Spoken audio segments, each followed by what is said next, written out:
नमस्कार, मैं हूँ आपके साथ कंचन मिश्रा। अपडेट मीडिया 24x7 में आप सभी का स्वागत है। अपडेट मीडिया 24x7 के समस्त परिवार की ओर से आप सभी को गणतंत्र दिवस की बहुत बहुत शुभकामनाएं।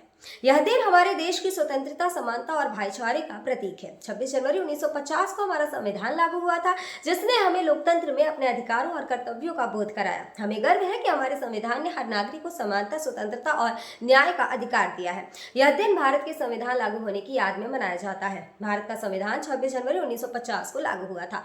इस दिन दिल्ली के राजपथ पर परेड और झांकियां निकाली जाती हैं। भारत के राष्ट्रपति तिरंगा फहराते हैं और 21 तोपों की सलामी दी जाती है। आओ झुककर सलाम करें उन्हें जिनके हिस्से में ये मुकाम आता है। खुशनसीब होता है वो खून जो देश के काम आता है। ना पूछो जमाने से कि क्या हमारी कहानी है, हमारी पहचान तो बस इतनी है कि हम सब हिंदुस्तानी हैं। ना जियो धर्म के नाम पर, ना मरो धर्म के नाम पर, इंसानियत ही है धर्म वतन का, बस जियो वतन के नाम पर। एक बार फिर से आप सभी को अपडेट मीडिया 24x7 के समस्त परिवार की ओर से गणतंत्र दिवस की बहुत। भारत का गणतंत्र दिवस 26 जनवरी को क्यों मनाया जाता है? जैसा कि आप जानते हैं कि गणतंत्र दिवस हमारा राष्ट्रीय पर्व है जो 26 जनवरी को मनाया जाता है। हर साल गणतंत्र दिवस के दिन भव्य परेड का योजना बनाया जाता है जो इंडिया गेट से राष्ट्रपति भवन तक होता है। इस परेड के दौरान थल सेना, वायुसेना और नौसेना के जवान शामिल होते हैं। इस परेड के दौरान तीन सेनाओं के प्रमुख राष्ट्रपति को सलामी देते हैं। यही नहीं, इस दिन तीन सेनाएं आधुनिक हथियारों का प्रदर्शन भी करती हैं जो राष्ट्रीय शक्ति का प्रतीक है। लेकिन आप जानते हैं कि गणतंत्र दिवस 26 जनवरी को ही क्यों मनाया जाता है? दरअसल 1950 ईस्वी में मुझे भारत सरकार अधिनियम को हटाकर भारत का संविधान लागू किया गया था। संविधान को लागू करने के लिए 26 जनवरी का दिन इसलिए चुना गया क्योंकि साल 1929 में दिसंबर में लाहौर में भारतीय राष्ट्रीय कांग्रेस का अधिवेशन पंडित जवाहरलाल नेहरू की अध्यक्षता में हुआ था। इस अधिवेशन में प्रस्ताव पारित कर इस बात की घोषणा की गई कि यदि अंग्रेज सरकार द्वारा 26 जनवरी 1930 तक भारत को स्वतंत्र देश का दर्जा नहीं दिया गया तो भारत को पूर्ण रूप से स्वतंत्र देश घोषित कर दिया जाएगा। जब अंग्रेज सरकार ने कुछ नहीं किया तब कांग्रेस ने 26 जनवरी 1930 को भारत को पूर्ण स्वराज घोषित कर दिया। 26 जनवरी 1950 के दिन सुबह 10:18 पर भारत एक गणतंत्र बना। इसके 6 मिनट बाद 10:24 पे राजेंद्र प्रसाद ने भारत के पहले राष्ट्रपति के रूप में शपथ ली। इस दिन पहली बार बतौर राष्ट्रपति डॉक्टर राजेंद्र प्रसाद बग्घी पर बैठकर राष्ट्रपति भवन से निकले थे। इस दिन पहली बार भारतीय सैन्य बल की सलामी ली। पहली बार उन्हें गॉर्ड ऑफ स्वामित्व दिया गया था। गणतंत्र दिवस के दिन भारत में राष्ट्रीय अवकाश भी घोषित किया जाता है। यह हमारे देश के लिए बेहद ही खास पर्व है। साथ ही यह हमारे लिए बेहद ही गर्व का विषय है कि हमारे राष्ट्र को एक गणराज्य के रूप में स्थापित हुए 76 वर्ष पूरे हो चुके हैं। देश की संप्रभुता और एकीकरण को दर्शाने वाला यह त्योहार हर भारतीय के मन में देशभक्ति की भावना का संचार करता है। 26 जनवरी 1950 21 तोपों की सलामी के साथ तिरंगा फहराते हुए राष्ट्रपति डॉक्टर राजेंद्र प्रसाद ने स्वतंत्र भारत का स्वनिर्मित संविधान लागू किया। भारत के नए युग की शुरुआत के साक्षी देशवासियों सहित सी गोपालाचारी, जवाहरलाल नेहरू, सरदार पटेल जैसे गणमान्य बने। मात्र 3 साल पहले आजादी की सुबह देखने वाले देश ने अपना संविधान बनाकर विश्व को अपनी संप्रभुता का परिचय दिया। हालांकि ये डगर इतनी आसान नहीं थी। इतिहास के पन्नों को टटोले तो मालूम होता है कि स्वराज के साथ ही अपने संविधान, हक और हुकूम की लड़ाई बेहद चुनौती भरी थी। दरअसल अंग्रेजों की गुलामी से त्रस्त देशवासियों को प्रथम विश्व युद्ध के दौरान एक सुनहरा अवसर हाथ लगा जब ब्रिटेन की ओर से मदद की गुहार लगाई गई। भारतीयों ने सहर्ष प्रस्ताव स्वीकार किया और वर्ल्ड वॉर में ब्रिटेन के साथ खड़े नजर आए। यह उद्देश्य के साथ कि उन्हें आगे चलकर अंग्रेजों की हुकूमत से आजादी मिल जाएगी। लेकिन एक बार फिर अंग्रेज अपनी बात से पलटते नजर आए और आजादी के बदले लेकर आए भारत सरकार अधिनियम 1919। इस अधिनियम का असर ये रहा कि देश के कुछ बड़े प्रांत में दोहरी शासन प्रणाली व्यवस्था लागू हुई। इसके तहत स्वास्थ्य, शिक्षा, कृषि जैसे विषयों को भारतीय मंत्रियों के सम्मुख सौंप दिया गया था। वहीं दूसरी तरफ से सैन्य, रक्षा और विदेशी मसले जैसे अहम मुद्दे वायसराय के अधिकार क्षेत्र में रहे। इसके अनुरूप भारतीयों को यह आश्वासन दिया गया कि इस अधिनियम से पड़ने वाले प्रभावों का विषय में भविष्य में आकलन किया जाएगा। अंग्रेजों के इसी कदम ने जमीन तैयार की साइमन कमीशन की। जो साल 1928 में भारत की धरती पर दाखिल हुआ। साइमन कमीशन ने बड़े ही नाटकीय अंदाज में संवैधानिक सुधारों की समीक्षा कर अपनी रिपोर्ट तैयार की। लेकिन अब समय बदल गया है। अब देशवासी अंग्रेजों के बहकावे में नहीं आने वाले थे, क्योंकि स्वराज के साथ साथ अपने संविधान की मांग भी धीरे धीरे देशवासियों के मन में परवान चढ़ने लगी थी। साइमन कमीशन रिपोर्ट के बाद देश भर में जमकर आंदोलन हुए। इसे शांत करने के लिए ब्रिटिश सरकार ने राउंड टेबल कॉन्फ्रेंस का आयोजन किया। हालांकि देश के सभी वर्ग के नेता इसमें शामिल नहीं थे, इसलिए ये एक असफल प्रयास सिद्ध हुआ। लेकिन जहां एक तरफ ब्रिटिश हुकूमत भारतीयों के इरादों को एक बार फिर भुलाने के जद्दोजहद में लगी थी, तो वहीं दूसरी तरफ देश के वीर सपूतों ने अपने संविधान का खाका तैयार भी कर लिया था। साल 1928 में मोतीलाल नेहरू सहित 8 कांग्रेस नेताओं ने एक संविधान का मसूदा तैयार किया, जिसकी नींव 1921 में भारतीय राष्ट्रीय कांग्रेस के कराची अधिवेशन में तय की गई थी।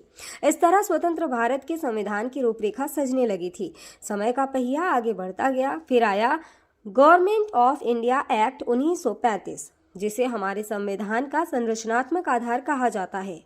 दूसरे शब्दों में कहें तो यह एक फाउंडेशन बन गया, जिसके ऊपर मौजूदा संविधान की भव्य इमारत खड़ी हो गई। एक्ट 1935 भारत के लिए आज़ादी की सुगबुगाहट के साथ आया, लेकिन आज़ादी की आहट के साथ मुस्लिम लीग और कांग्रेस के बीच मतभेदों की खाई गहरी होती जा रही थी। दोनों के बीच तल्खियां इतनी बढ़ चुकी थी कि बुनियादी मुद्दों पर भी समझौते की गूंज तक नहीं रही थी। हालांकि इन सभी विवादों से आगे बढ़ते हुए भारतीय नेता अपने लक्ष्य की ओर बढ़ रहे थे। दूसरे विश्व युद्ध के दौरान 1945 में सभी पार्टियों की सहमति से संविधान का प्रारूप तैयार कर लिया गया था, जिसे सार्वभौमिक वयस्क फ्रेंचाइजी स्वतंत्रता और समानता के साथ अल्पसंख्यकों के अधिकारों की रक्षा का विशेष ध्यान रखा गया था। इसके साथ ही भारत छोड़ो आंदोलन और आजाद हिंद फौज की निर्भीकता ने अंग्रेजों ने भारत में अनंत काल तक राज करने का सपना चूर चूर कर दिया था। जैसे जैसे भारतीय राष्ट्रीय आंदोलन जोर पकड़ता गया, ब्रिटिश हुकूमत पर संविधान निर्माण के लिए संविधान सभा के गठन का दबाव भी बढ़ता गया। इस गहमा गहमी के बीच आखिरकार 9 दिसंबर 1946 में नई दिल्ली के संवैधानिक हॉल में संविधान सभा की पहली बैठक हुई, जिसमें महात्मा गांधी को छोड़कर उस वक्त के राष्ट्रीय आंदोलन से जुड़ी करीब हर बड़ी शख्सियत शामिल थी, जिसका मुस्लिम लीग ने भारत को 2 हिस्सों में बांटे नए मुल्क पाकिस्तान की मांग को लेकर बैठक का बहिष्कार किया। लिहाजा पहली बैठक में कुल 207 सदस्यों ने हिस्सा लिया, जहां सभा के सबसे वरिष्ठ सदस्य डॉक्टर सच्चिदानंद सिन्हा को सभा का अस्थायी सदस्य चुना गया। हालांकि 2 दिन बाद 11 दिसंबर को डॉक्टर राजेंद्र प्रसाद सभा के अध्यक्ष निर्वाचित हुए और डॉक्टर एच.सी. मुखर्जी और वी.टी. कृष्णमाचारी को सभा का उपाध्यक्ष बनाया गया। इसी कड़ी में आया सुनहरा दिन 15 अगस्त 1947 का, जब गुलामी की बेड़ियों को तोड़ भारत ने आज़ादी की नई सुबह देखी। देशवासियों में जोश भरते हुए आज़ाद भारत के प्रथम प्रधानमंत्री जवाहरलाल नेहरू ने बुलंद आवाज में देश को संबोधित किया। इतिहास के पन्नों में यह भाषण ट्रस्ट विद डेस्टिनी नाम से दर्ज हुआ। इसके साथ ही तेज हुई संविधान निर्माण की प्रक्रिया। आज़ादी के बाद चुनौतियों में इजाफा हुआ। संविधान पर सामग्री की कमी थी, लेकिन उसका सही चयन और उचित व्याख्या का काम बहुत जटिल था। बी.एन. राव द्वारा तैयार किए गए संविधान के प्रारूप पर विचार विमर्श करने के लिए संविधान सभा 29 अगस्त 1947 को एक संकल्प पारित करके प्रारूप समिति का गठन किया।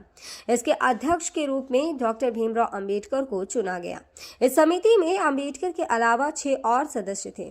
संविधान निर्माण के दौरान कई अहम फैसले लिए गए, जिसके राष्ट्रमंडल के समूह में भारत की सदस्यता, राष्ट्रध्वज का चयन, साथ ही राष्ट्रगान और राष्ट्रनीति का चुनाव शामिल था। यहाँ दिलचस्प बात यह है कि संविधान में सबसे पहले नंबर पर आने वाली उद्देशिका सबसे अंत में पारित हुई। संविधान अगर राजनीतिक असंवैधानिक दस्तावेज है, तो पीएमएल एक ग्रंथ को दार्शनिक नजरिया प्रदान करती है। डॉक्टर भीमराव अंबेडकर की अगुवाई में संविधान निर्माताओं ने 60 देशों के संविधानों का अध्ययन किया। 4 नवंबर 1948 को संविधान का अंतिम प्रारूप पेश किया। संविधान तैयार करने के बाद मुश्किल खड़ी हुई कि इसे सुंदर अक्षरों में पिरोकर कैसे संजोया जाए। इस उधेड़-बुन के बीच प्रेम बिहारी नारायण रायजादा का नाम सामने आया, जो कि अपने दौर के सबसे विख्यात कैलीग्राफर थे। उसके बाद भारत का संविधान प्रेम बिहारी नारायण रायजादा सुलेख फॉन्ट में लिखा गया। उसके प्रत्येक पृष्ठ को नंदलाल बोस के मार्गदर्शन में शांति निकेतन के कलाकारों द्वारा अलंकृत किया गया। इस तरह कुल 2 साल 11 महीने और 18 दिनों में विश्व के सबसे बड़े लोकतंत्र का स्वनिर्मित संविधान बनकर तैयार हुआ। आधिकारिक तौर पर 26 नवंबर 1949 को संविधान को पारित किया गया, जिस पर संविधान समिति के 15 महिलाओं सहित 284 सदस्यों ने हस्ताक्षर किए।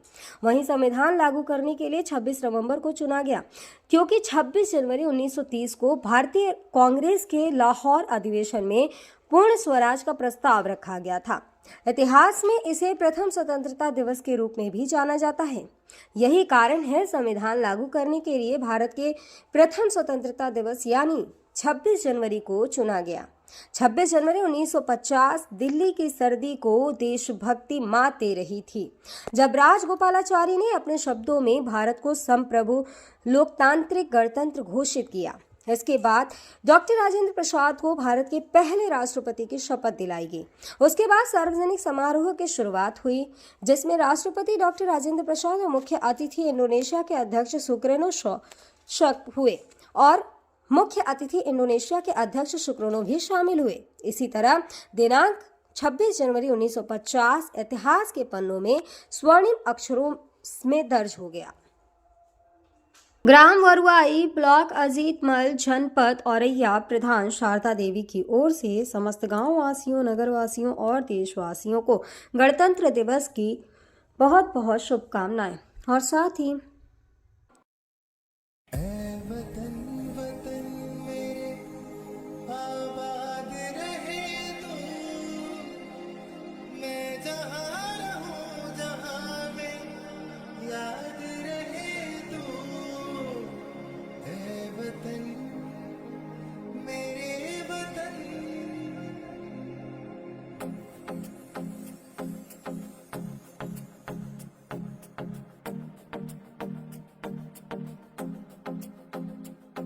मेरा रंग दे,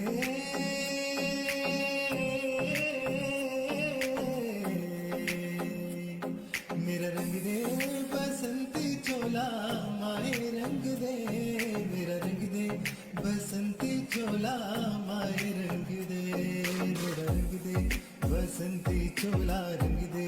भारत में एक और बीमारी ने दस्तक दे दी है। ये बीमारी है HMPV। चीन के बाद अब भारत में भी HMPV ने दस्तक दे दी है। भारत में HMPV के 2 केसेस मिले हैं, जिसके बाद लोगों के मन में डर और सवाल पैदा हो गए हैं।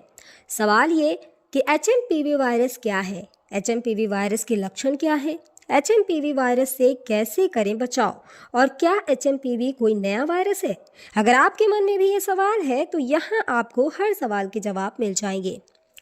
चीन में ह्यूमन मेटान्यूमो वायरस की वजह से वायरल बुखार श्वसन संक्रमण के बड़े मामले सामने आ रहे हैं। कर्नाटक में 2 मामले सामने आए हैं, जिनमें बेंगलुरु में भी 8 महीने की बच्ची में इस वायरस के संक्रमण का मामला सामने आया है। अब सवाल ये है कि आखिर HMPV क्या है। HMPV यानी ह्यूमन मेटान्यूमो वायरस एक श्वसन वायरस है जो फ्लू जैसे लक्षण पैदा करता है। अब निचले और ऊपरी श्वसन संक्रमण जैसे सर्दी का कारण बनता है। यह एक मौसमी बीमारी है जो आमतौर पर सर्दियों और शुरुआती वसंत में होती है, जो RSV यानी रेस्पिरेटरी सिंसिटियल वायरस और फ्लू के समान होते हैं। इससे बचाव के लिए HMPV आमतौर पर बच्चों में ही डिटेक्ट होता है। सभी फ्लू सैंपल में से 0.7% में HMPV होते हैं। इसके लक्षण है कि HMPV वायरस को ह्यूमन मेटान्यूमो वायरस या ह्यूमो वायरस कहते हैं, जिसके लक्षण काफ़ी हद तक सामान्य सर्दी जुकाम के समान होते हैं। सामान्य मामलों में यह खांसी या गले में घरघराहट, नाक बहने या गले में खराश का कारण बनता है। छोटे बच्चों या बुजुर्गों में HMPV का संक्रमण गंभीर हो सकता है। कमज़ोर ह्यूमन सिस्टम वाले लोगों में भी ये वायरस गंभीर बीमारी का कारण बन सकता है। कहा जा रहा है कि इस वायरस से संक्रमित मरीजों में सांस लेने में दिक्कत और फ्लू जैसे लक्षण दिखाई दे रहे हैं। इसके इलाज के लिए ज़रूरी है कि इसमें सबसे ज़रूरी होता है कि अगर आपको HMPV के होने का संदेह होता है या इस तरह के कोई लक्षण आपको नज़र आते हैं तो बिना डॉक्टर के सलाह के कोई भी एंटीवायरल दवाओं का इस्तेमाल ना करें। सांस की बीमारी से जुड़े एक्सपर्ट ने लोगों को मानव मेटान्यूमो वायरस से लड़ने के लिए एंटीवायरल दवाओं का आंख बंद कर उपयोग न करने की सलाह दी है। ऐसे में सावधानी बरतें और बिना डॉक्टर के सलाह के कोई भी दवा न लें। फिलहाल इसका कोई टीका अब तक नहीं है। इसके लक्षण जैसा हम पहले ही बता चुके हैं कि सर्दी जुकाम होते हैं। 2023 में England, Britain, Finland, Australia, Canada, America और चीन में HMPV का पता चला था।